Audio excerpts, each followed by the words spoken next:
Budget 2025 में सरकार ने मिडिल क्लास को बड़ी राहत दी है। अब 12 लाख रुपए तक की कमाई टैक्स फ्री होगी।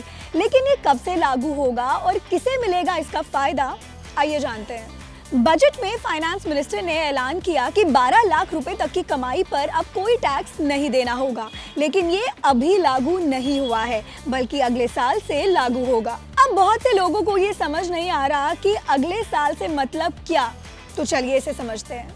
ITR फाइल करते वक्त हम 2 सालों की बात करते हैं। नंबर 1 फाइनेंशियल ईयर, यानी जिस साल आप पैसा कमाते हैं, और नंबर 2 असेसमेंट ईयर, यानी जब आप अपनी कमाई का टैक्स भरते हैं। फॉर एग्जाम्पल, अभी हम फाइनेंशियल ईयर 24-25 में हैं और इसका असेसमेंट ईयर 25-26 होगा।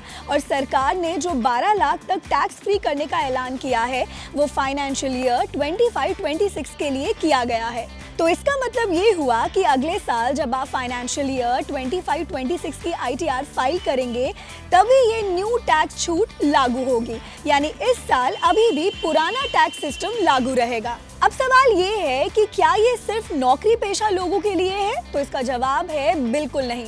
सरकार ने साफ किया है कि अगर आपकी सालाना इनकम 12 लाख या उससे कम है, चाहे आप प्राइवेट जॉब करते हो, बिजनेसमैन हो, शॉपकीपर हो या सेल्फ एम्प्लॉयड हो, तो आपको कोई इनकम टैक्स नहीं देना होगा। लेकिन नौकरी करने वाले लोगों को एक एक्स्ट्रा बेनिफिट मिलेगा। सरकार ने 75,000 रुपए का स्टैंडर्ड डिडक्शन भी दिया है। मतलब अगर आपकी सालाना सैलरी 12,75,000 रुपए भी है, तो आपको 75,000 रुपए का डिडक्शन मिल जाएगा और आपकी टैक्सेबल इनकम सिर्फ 12 लाख होगी, यानी कोई टैक्स नहीं देना पड़ेगा। तो 12 लाख तक इनकम टैक्स फ्री होने का जो फायदा है, वो आपको अगले साल से मिलेगा। बजट से जुड़ी ऐसे ही अपडेट्स के लिए जुड़े रहें जी बिजनेस के साथ।